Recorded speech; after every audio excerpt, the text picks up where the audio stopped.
It's crazy that in an episode with a bloody Barbie back in the day, a flashback as you would, is actually tame in comparison to what actually was revealed between the Christopher reveal and everything that happened with him and Anthony. I mean, just the shattering realization there was, holy shit, I thought that would be my favorite and that's the biggest thing I want to talk about moment. And then the end of the episode comes in, and it swings like a goddamn sledgehammer. And I mean, if you watched my previous Shadows House video, I literally expected them to die. I mean, at the same time, I was kind of expecting a fate worse than death as well, but either one of those seemed like the only two options. It's not like they're gonna fly away into the sunset, it felt like. And yes, it's not guaranteed they're dead at the end of the episode, but Mary Rose, Rosemary, I mean, they basically were holding each other in their arms, not as a way to escape and sail off into the sunset. It felt like, we ain't going. We tried, we attempted to free ourselves, or at the very least crush you and go down with the ship, but if we can't defeat you, then we're not going to let you have us or make us spill our secrets. And if you really think about it, I mean, I think most anime viewers want to see the Shadows House burn to the ground. Like, it's just a toxic, toxic environment. And I think at this point, honestly, them jumping and holding each other in their arms and falling to their seemingly death, that is the peaceful resolution for their character arc, because if they somehow get saved, whether a willing ally or Edward or someone else, they are going to get 10 times worse than what they were already going to get, more than likely. So them dying there is probably the nice outcome, all things considered.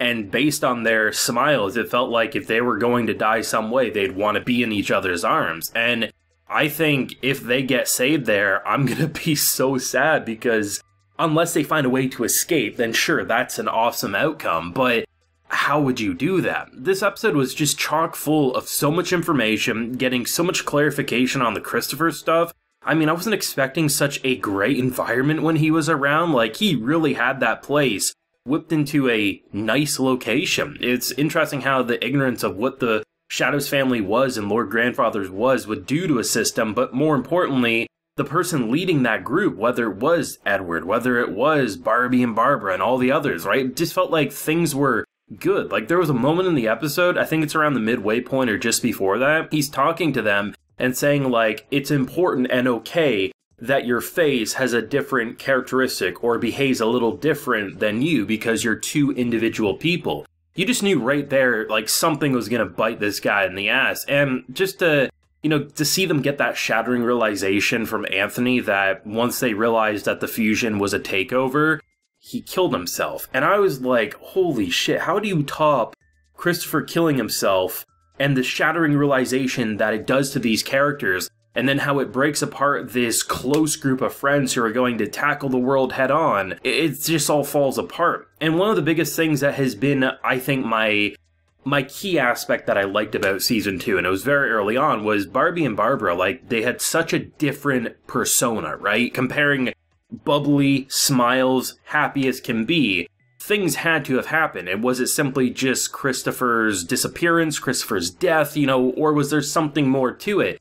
And I like the fact that it seems like the straw that broke the camel's back was the fact that you have Mary Rose, as well as Rosemary, refusing to open that door. And if she did, it's entirely possible the very vicious, the very mean group of characters, these two, probably would have not turned and maybe as hostile as they ended up. But when your last connection refuses to speak with you, how can you feel anything other than betrayal? And that's what I think makes the whole walk of shame. It almost feels like a walk of shame, right? You know, they're about to be punished. And as soon as, like, you know, the entire situation occurred, you have the knights in armor just kind of peering down. It just was a very menacing location to begin with, so you knew it was probably going to be way worse than simply disposing. And the whole idea of torture, it just made sense, right? Like, there's no other way to get around that. And I think that's what makes this kind of, like, this important episode so impactful, is that you see what caused these relationships to fracture, to become so toxic in a lot of ways.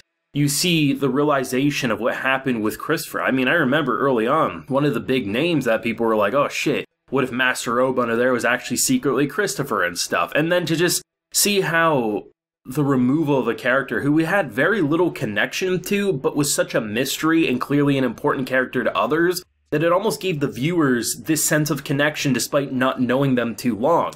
And even though it apparently happened off screen, it's hard for me to say it doesn't sting like a bitch, because if this man stuck around, maybe he could have changed things. Who knows? But, I mean, that really goes to show the difference between the master and servant relationships, where a man would rather die than even attempt that fusion, because there's no way in hell that he would want that to happen to Anthony. It's just a big question of then what happened to Anthony, right? Because do you have any reason to keep that around if the shadow that was going to take over is still there?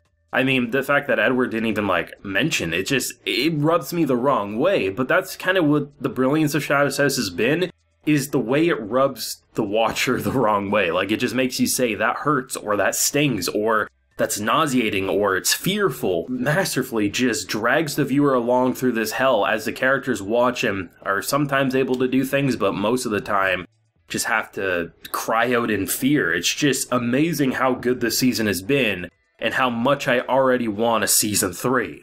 I love the use of the filter that they did with the flashback, which was most of the episode, all things considered. I thought it gave a nice atmosphere to change from the normal situations we're used to seeing, because in general, the Shadow's House doesn't look that scary. There's some weird shit about it, veiled people or shadows walking around. But it's not the most horrifying location, but I love the way that the filter almost gave it a storybook aesthetic, almost like you had those rose-tinted glasses on that you saw the Shadow's House from their point of view early on, and it wasn't bad, it wasn't creepy, it was just they understood where they could go, and then when it all comes crashing down and the glass breaks, you just see what it truly is, and the mask comes off, and there's no putting that mask back on. And it's so fascinating to see just the way these characters can impact you so quickly. Like, I never really had too much connection with Mary Rose and Rosemary prior to the reveal, but damn, if that jail prison scene and them just, imagining them holding each other, if that doesn't hit you right in the feels, I don't know what would. But it was a very, very impactful episode. I think when you think you've seen it all, within an episode they can even find ways to top that. It did it a couple of times, and really, this could have been a season finale in a lot of ways. Obviously, I would like to see the last couple of minutes of that jump if it was to serve as a season finale, but you could see how an episode like this could work out, but I'm so glad that it wasn't, because we still have more Shadow's House Season 2 to watch, and honestly, it feels like the sky's the limit, as is the depression train, and the depression train don't stop for no one. It hits everyone along its path. But thoughts, feelings, and theories, if you got any, definitely, it reveals a hell of a lot, so I think there's a lot to discuss for sure. So let me know what you're feeling down below. Leave a like if you enjoyed, and subscribe if you're new around here. So until next time, everyone, please take care and have a good one.